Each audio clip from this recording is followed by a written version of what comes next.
26শে জানুয়ারি ভারতের সাধারণতন্ত্র বা প্রজাতন্ত্র দিবস। সারা দেশে এই দিনটা যথাযোগ্য মর্যাদার সঙ্গে পালন করা হয়। 26শে জানুয়ারি রিপাবলিক ডে। রিপাবলিক শব্দটি এসেছে ল্যাটিন শব্দ রেস রিপাবলিয়া থেকে, যার অর্থ গণশাসন। এখানে কোনো রাজা বা রানী রাষ্ট্রপ্রধান হবেন না, আর রাষ্ট্রপ্রধানের পদটিও বংশানুক্রমিক থাকবে না, সবটাই হবে নির্বাচিত পদ। ভারতবর্ষ রিপাবলিক হয়েছে, এই রিপাবলিক হওয়ার পিছনের ইতিহাসটা অনেক লম্বা। ভারত স্বাধীন হল 15ই আগস্ট 1947-এ। ভারতের সংবিধান রচনা হল 26শে নভেম্বর 1949-এ। ভারতের সংবিধান কার্যকারী হল 26শে জানুয়ারি 1950-এ। কিন্তু প্রশ্ন হল, 26শে নভেম্বর না হয়ে 26শে জানুয়ারি হল কেন? কেন 26 তারিখটাই বাছা হলো? এসবেরই আলোচনা করব আজকের ভিডিওতে।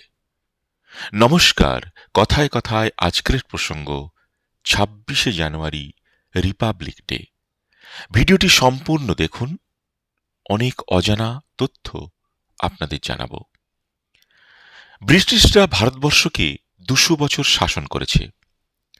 ব্রিটেন তাদের সাম্রাজ্যবাদী শক্তিতে কায়েম করা রাষ্ট্রগুলিকে প্রায় 4টি স্টেটে ভাগ করেছিল: colonial state, protectorate state, dominion state এবং সোভরিন স্টেট।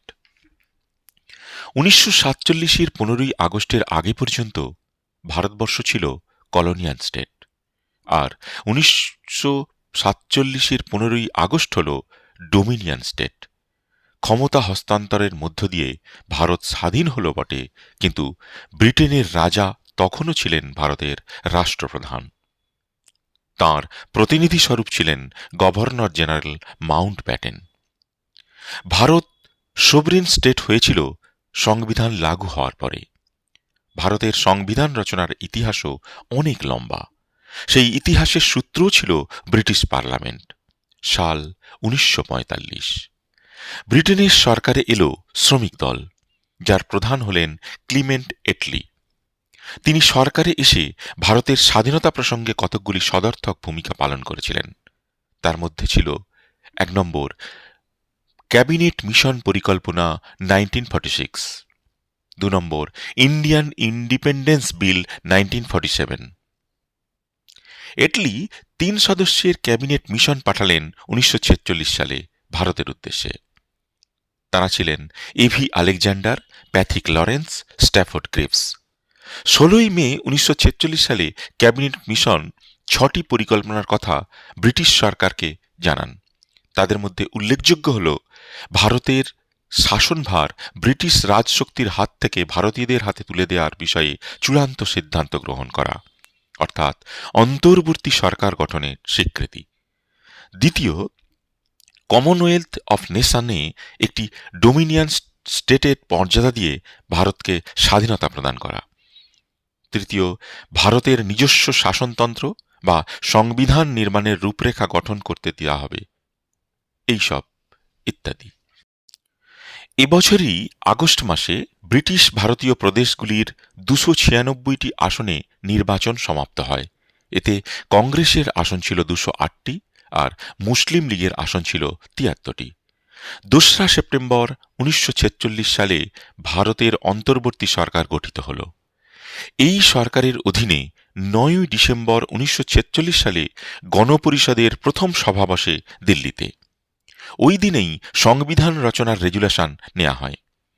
11ই ডিসেম্বর 1946 সালে গণপরিষদে সংবিধান রচনার জন্য সভাপতি নির্বাচিত হলেন ড রাজেন্দ্র প্রসাদ।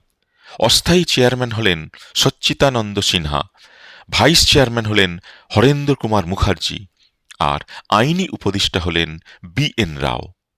সংবিধান রচনার বডিতে ছিল 389 জন সদস্য, কিন্তু 3রা জুন 1947 সালে পাকিস্তান গঠনের জন্য মুসলিম লীগ আলাদা গণপরিষদ গঠন করে, ফলে তখন মোট সদস্য দাঁড়ায় 299 জন।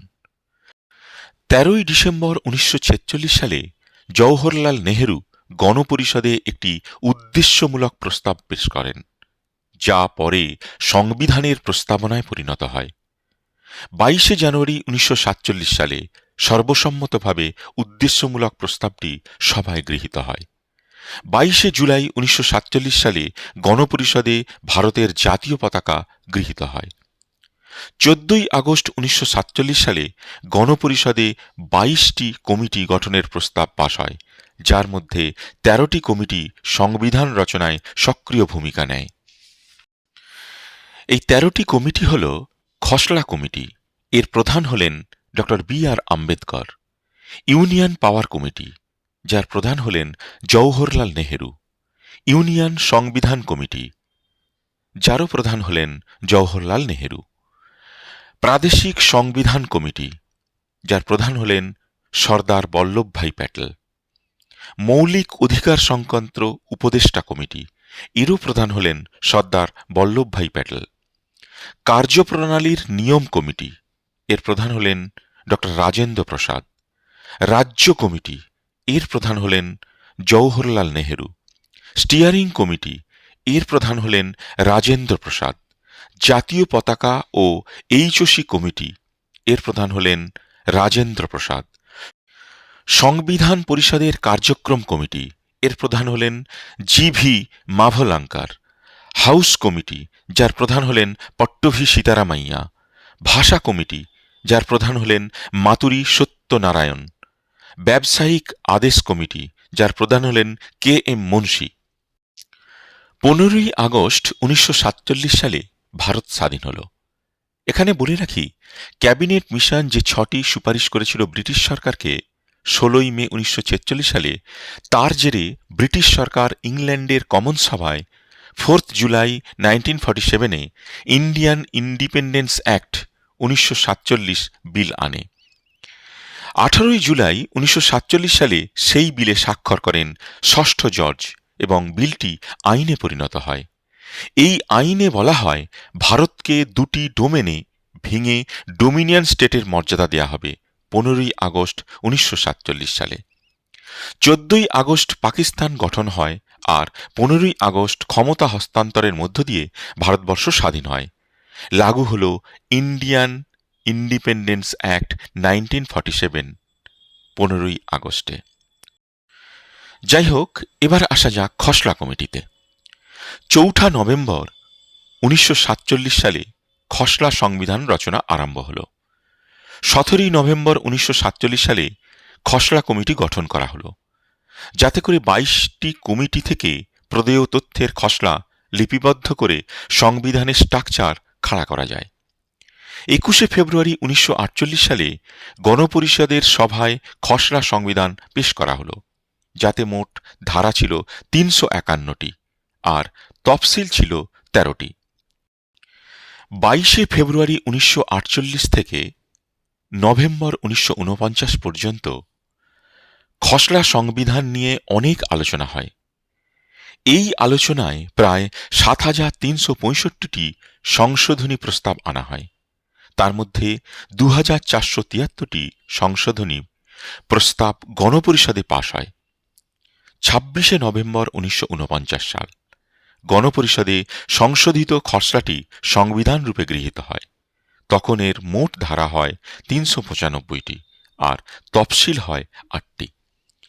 24শে জানুয়ারি 1950 সালে সংবিধান রচয়িতাদের স্বাক্ষর গ্রহণ করা হয়। এতে স্বাক্ষর করেন 248 জন সদস্য, যার মধ্যে ছিলেন 15 জন মহিলা সদস্য। এদিন ছিল গণপরিষদের শেষ মিটিং। 26শে জানুয়ারি 1950 সালে ভারতবর্ষ পেল নিজস্ব সংবিধান। কার্যকরী হল পৃথিবীর সর্ববৃহৎ লিখিত সংবিধান। প্রায় 60টি দেশের সংবিধানের নির্যাস এতে আছে। দীর্ঘ 2 বছর 11 মাস 18 দিন ধরে সংবিধান রচনার কাজটি শেষ হল। এজন্য গণপরিষদের 11টি অধিবেশন বসে 1946 থেকে 1949 সাল পর্যন্ত। একটা বিষয় দর্শকদের এখানে বলে রাখি, সংবিধান লাগু হল 26শে জানুয়ারি।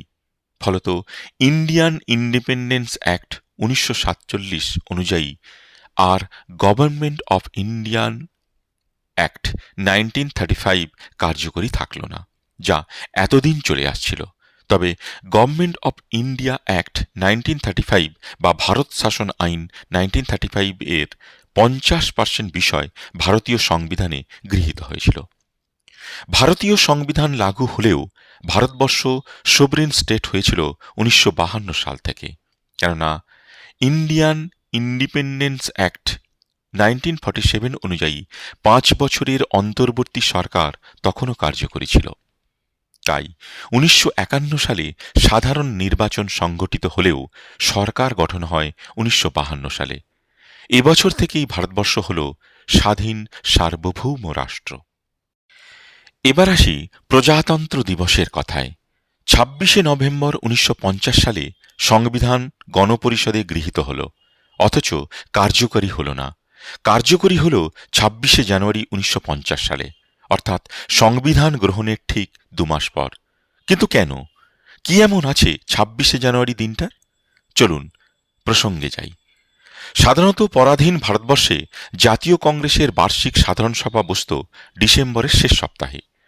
এরকমই একটা সভা ছিল 1929 সালে লাহোরে।